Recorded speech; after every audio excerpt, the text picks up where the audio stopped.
కొత్తగా నేపాలీ రామాయణం. అయోధ్య నకిలీ, రాముని జన్మస్థలం నేపాలే, శివుడు కూడా మావాడే, పాతపాటే పాడిన నేపాల్ ప్రధాని. నమస్తే, వెల్కమ్ టు ఆంధ్రప్రభ. నేను విద్య.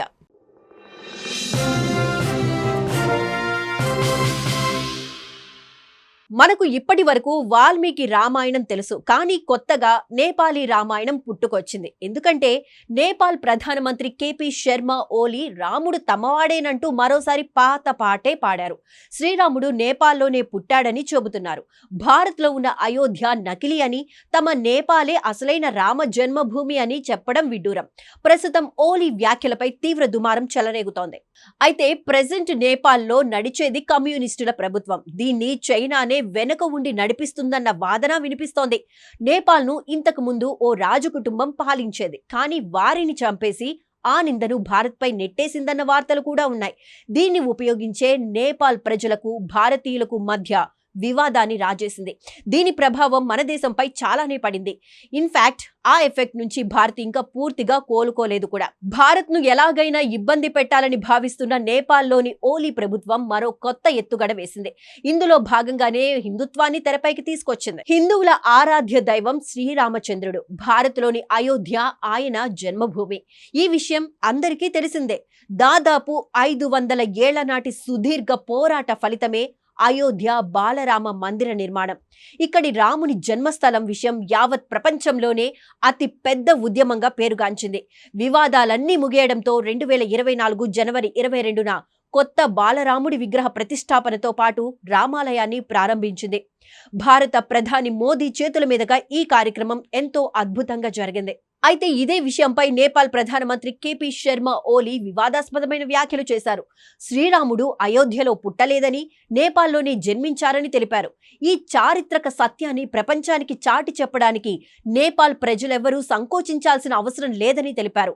నేపాల్లో పర్యాటకం, పరిస్థితి, సవాళ్లు, అవకాశాలు అనే అంశంపై జరిగిన జాతీయ సదస్సులో ఈ వ్యాఖ్యలు చేశారు.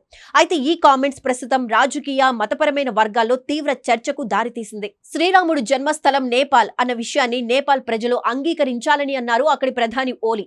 అంతేకాదు, ఈ నిజాన్ని విస్తృతంగా ప్రచారం కూడా చేయాలని చెప్పారు. దీన్ని యావత్ ప్రపంచమంతా చాటి చెప్పేందుకు ఏ మాత్రం సంకోచించవద్దని పిలుపునిచ్చారు. ఎవరైనా అపార్థం చేసుకుంటారేమోనన్న భయాన్ని పక్కన పెట్టాలని అన్నారు. అదే విధంగా స్వీయ నియంత్రణ చేసుకోవడం మానుకోవాలని సూచించారు. వాల్మీకి రాసిన అసలైన రామాయణం ఆధారంగానే తాను ఈ మాట చెబుతున్నట్లు తెలిపారు. ఈ విషయం ప్రచారం చేయడానికి దేశ ప్రజలు ఏ మాత్రం ఆలోచించాల్సిన అవసరం లేదని అన్నారు. రామ జన్మస్థలంపై ఎవరైనా వేరే కథలను ఎలా చెప్పగలరని తిరిగి ప్రశ్నించడం గమనార్హం. మొత్తంగా రాముడు పుట్టిన స్థలం మాత్రం నేపాల్లోనే ఉందంటున్నారు ప్రధాని ఓలీ. అది ఇప్పటికీ అక్కడే ఉందని అన్నారు. అయితే దీనిపై తాము అంతగా ప్రచారం చేయలేకపోతున్నామని తెలిపారు. అది కొందరిని బాధకు గురి చేస్తోందన్న ఆయన మరికొన్ని సంచలన వ్యాఖ్యలు కూడా చేశారు. విశ్వామిత్రుడితో పాటు ఆ పరమశివుడు కూడా తమ దేశంలోనే జన్మించారని పేర్కొనడం విడ్డూరం.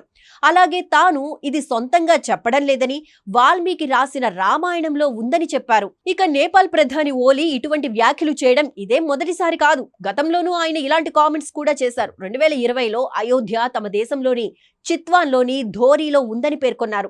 ఇక్కడే రాముడు జన్మించాడని, అలాగే శ్రీరాముని తండ్రి దశరథుడు పుత్రకామేష్టి యాగం చేసిన ప్రాంతం కూడా తమ దేశంలోనే ఉందని తెలిపారు. అప్పట్లో ఈ వ్యాఖ్యలు పెను సంచలనాన్ని సృష్టించాయి.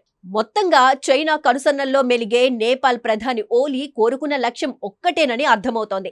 అదే హిందువుల మధ్య విభేదాలను సృష్టించడం.